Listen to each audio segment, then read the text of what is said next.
this sector is going to digitize because people's tastes are changing. The sector needs to move away from a manual way to more automation.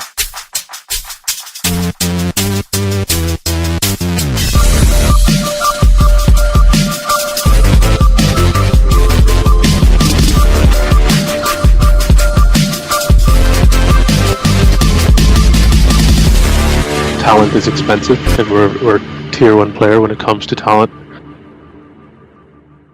Welcome back, everybody, to another Tech Times exclusive. Today, we're talking to Karan Shanmugarajah, and he's the CEO of WealthKernel. Karan, welcome to the show. Thank you, Chris, for having me. Appreciate it. Absolutely. So let's jump straight in, my man. What is WealthKernel, and what really inspired you to start this company? So we provide infrastructure for companies that provide savings, investments, or retirement solution to consumers. So we're a B2B company, we're an API platform, and predominantly fintechs and sort of up and coming wealth management companies, traditional or just traditional firms going digital will use our pipes. Think of us like an infrastructure play. Like we say sometimes wealth as a service, you can kind of think of it like banking as a service. Like now I'm going to take a step back and just kind of go from basics here, but if you kind of heard this whole like API economy theme going on where companies specialize and there's infrastructure companies, that's what we do. So think of it like we have all these pipes that provide infrastructure that other companies build on. So if you want to provide an app that lets you let your customers buy and sell shares in the stock market or invest in this for your retirement, there's infrastructure businesses it connects to, and that's what we provide as a service. We can go into more detail in terms of how it all works, but in a nutshell, it's an API platform that enables other companies to provide wealth management services. In terms of inspiration, kind of goes back to my roots. I've always had a passion for markets and investments, been doing it since I was a teenager. Kind of did your typical route after university, worked for banking, worked for a British bank called Barclays in the UK, spent my time in private banking, managed portfolios, and kind of learned the trade there, but from an investment perspective. So I was a guy that managed investments. I was as a portfolio manager, effectively someone that managed investments for other people. And that's my skill set. Background's finance, my education's on finance. It was during my time at Barclays that I realized that, like many things, like this sector is going to digitize because people's tastes are changing. People that traditionally weren't serviced by traditional wealth management companies are now looking for services. And so you had this sort of flood of people that, with the smartphone now expect a high level service. And that was kind of the macro thesis behind how we started WealthKernel, is that there's a lot of customers who are going to be serviced that aren't customers today or underserviced, as you would imagine. And the space is going to digitize. We've set out to build an infrastructure company to enable that. And that's where the name comes from, WealthKernel. It was inspired by like the Linux kernel, like the kernel powers operating systems. Right. That's why we're called WealthKernel. We power other companies. And so if you understand that, then the name is very descriptive in a sense. Yeah. Right. So yeah, that's kind of how we are. 6 years later, here we are. Okay, so WealthKernel, or you provide a white label service, right? Like these companies can kind of bring in your API, or do you have a brand of sort I'm looking for? Like your product is branded, or you kind of just assist existing financial institutions? Yeah, the word white label has different connotations, so I want to be kind of more accurate about it. Okay. We do have, which is a pretty small part of our business now, what we would call traditional white label, where there's some type of front end or GUI web front end application that can be white labeled in the brand of our customers. Okay. That's become a pretty kind of like a legacy business for us. Mm-hmm. Increasingly, well, not increasingly, but the API side, which is always sat under the front ends, is what fintechs are accessing directly now. And that's partly because a lot of firms want to retain ownership over the UX, the client journey, or they want to embed our infrastructure in an existing application, like a neobank, for example. So because I know you're a global publication, but let's use like like a big D2C player in the US, like a Chime, I guess. So Mhm. Chime wants to sell investments. They're not going to build it. They're not going to ask to white label ours. They already have the UX. They have brand assets, but they want to enable their customers to buy and sell stocks. Then Chime would plug into our API for our infrastructure and some regulated services. And this is where the white label gets a bit Okay. foggy, Mhm. but they're not using our front ends in the traditional sense of the word. Then we Okay. have some other customers that do take our APIs and their front ends, but increasingly it's all APIs. Um, so the name of there's an American firm. It's a massive, great firm. Is it Trilio, the one that does an API for telephone infrastructure? I think I'm getting confused. Anyways, there's obviously a massive movement of APIing infrastructure as a service, and that's kind of what we do. Okay. So when you were working for Barclays, that's when you had this realization that you can maybe streamline an existing service that was maybe cluttered due to I don't know, communication lines, or maybe there's too many hands, or too many decision makers. Is that kind of the story?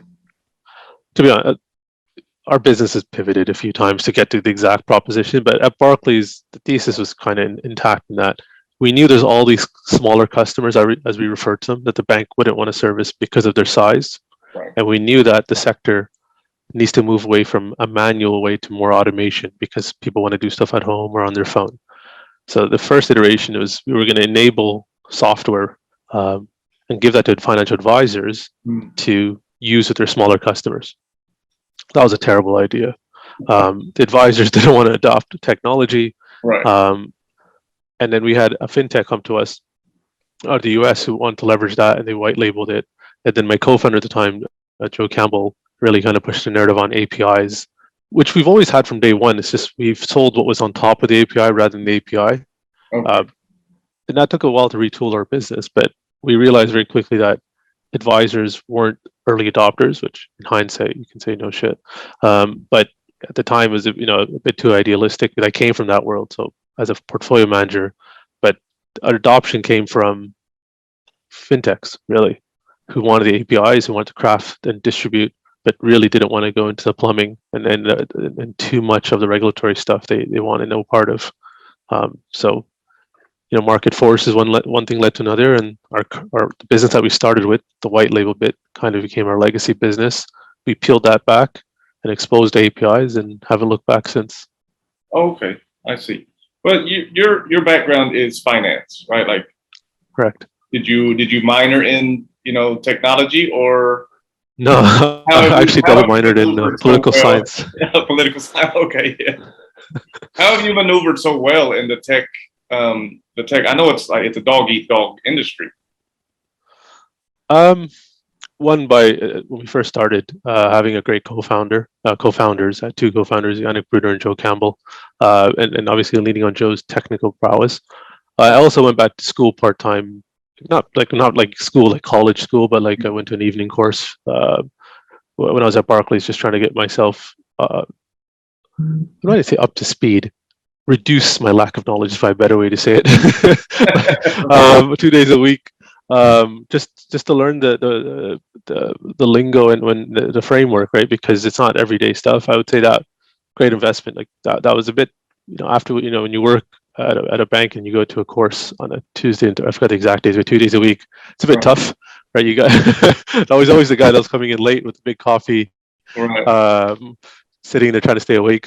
But that's what I did. I also, in hindsight, probably one of the best things is I volunteered a lot at this.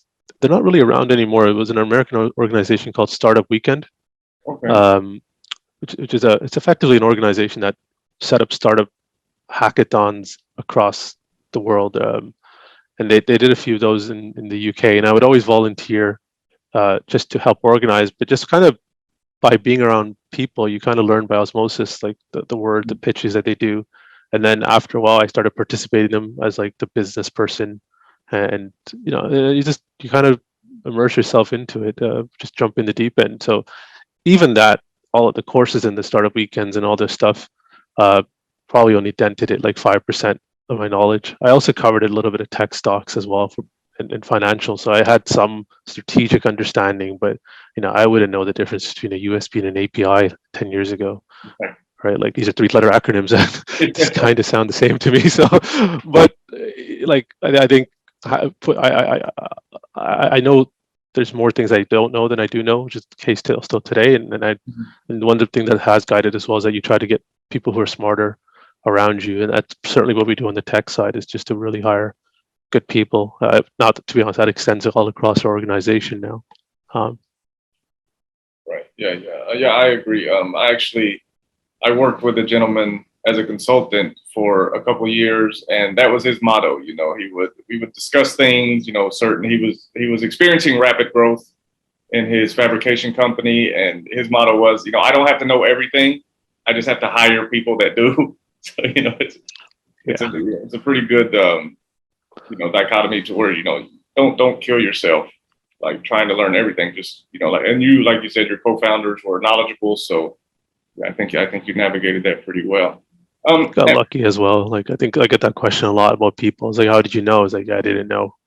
Right. Like I kind of did I used to like when you work late on a Friday night at a bank, which I oftentimes I used to. Every once in a while, you kind of walk around, you do like a bit of a lap around the floor, just get some water, or whatever, and you kind of stretch your legs. And Joe would be one of the very, if not the only developer there late at night.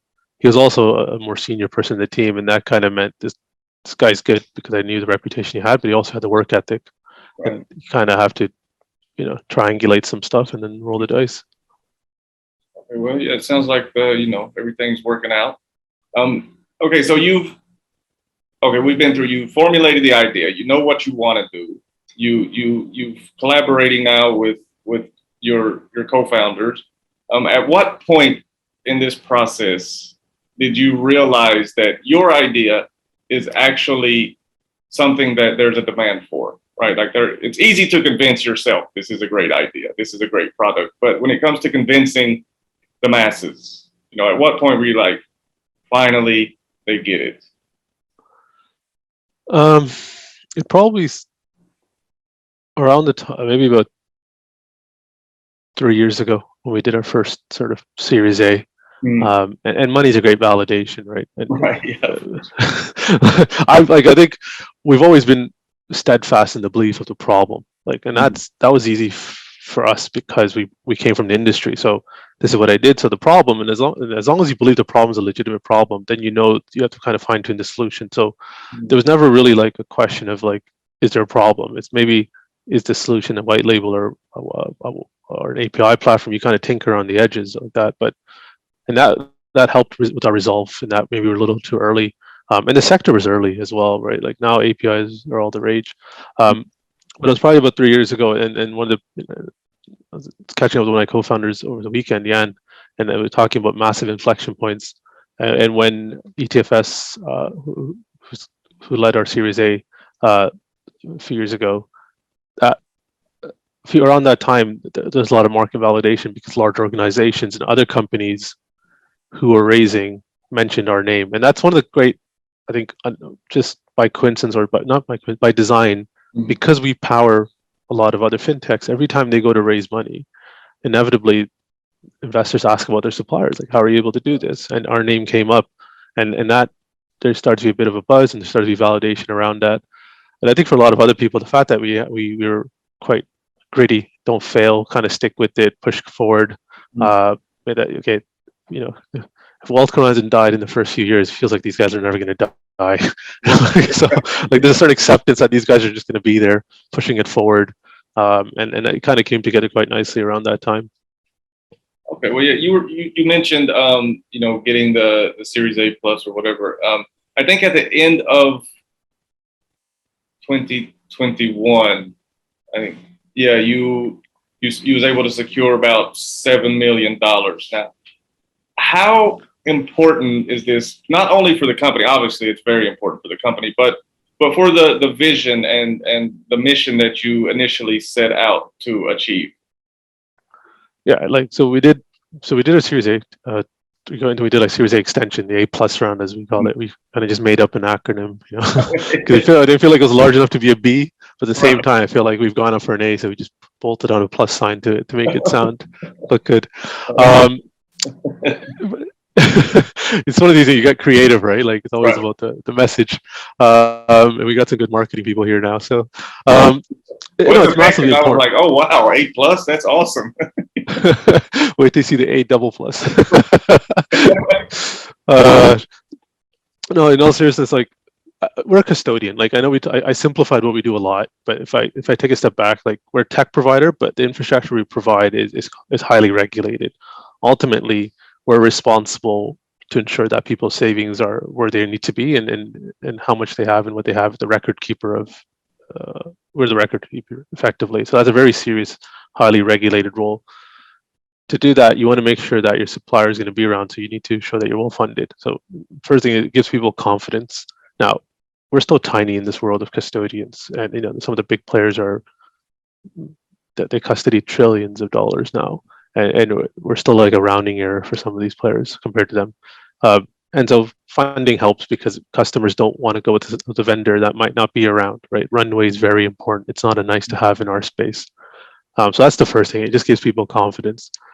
The second thing it gave us is obviously, talent is expensive, and we're tier one player when it comes to talent, and having more runway to hire more and compensate your existing staff is really important. Very high on our list. We want to be competitive, and we're never going to be that aggressive firm that throws money around for the sake of it. Like we like to be competitive and pay people well, and that's important. You need money to do that.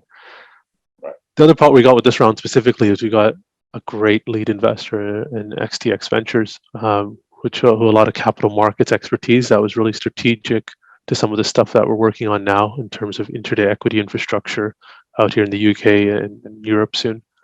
So it all came together, and also it's just a signaling to the market as well. Like WealthKernel is going from strength to strength, and again, money is a really good validator of progress. Behind all the PR and the hoopla, like you have what are some very good investors putting money into a firm. So, and it gives other people confidence. Right. Yeah, I can absolutely imagine.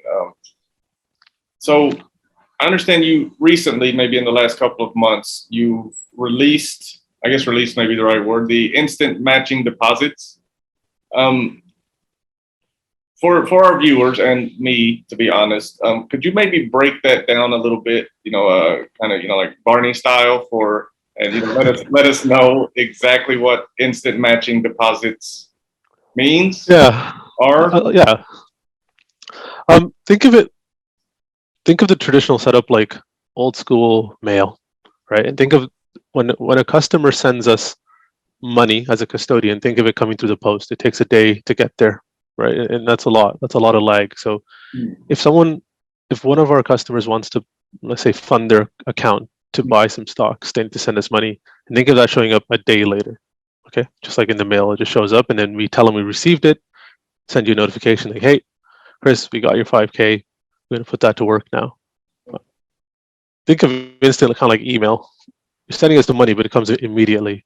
We can immediately tell you received that money, and so we can get that invested.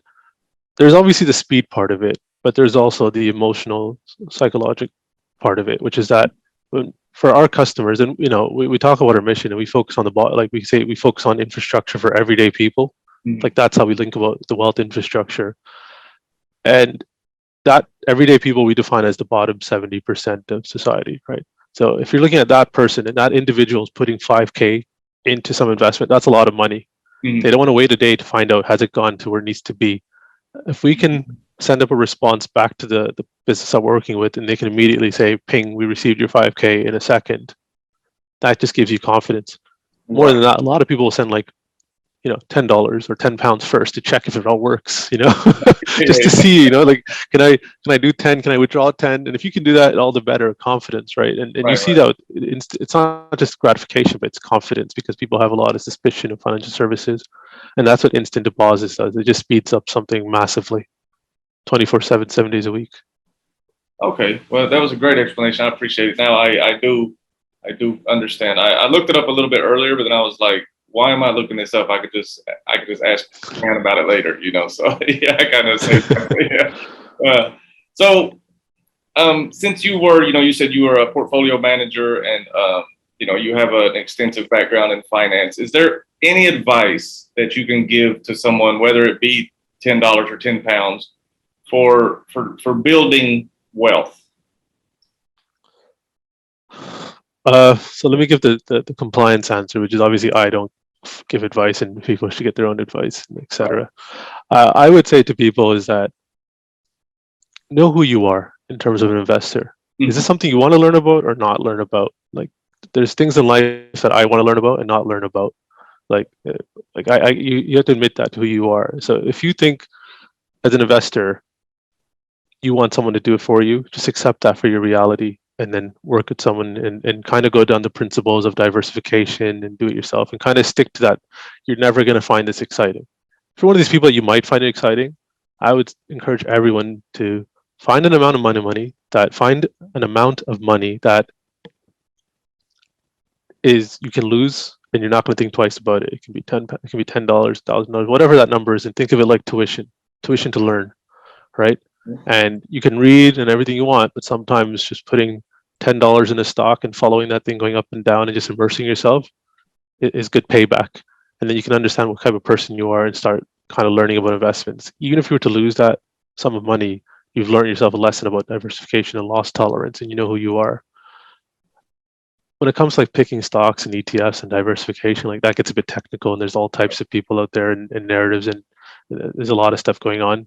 But if you're one of those people that you're never going to want to be interested in educating yourself, just accept that and just think life's too short for this. I'm going to give it to a company or brand that I trust to help me with this.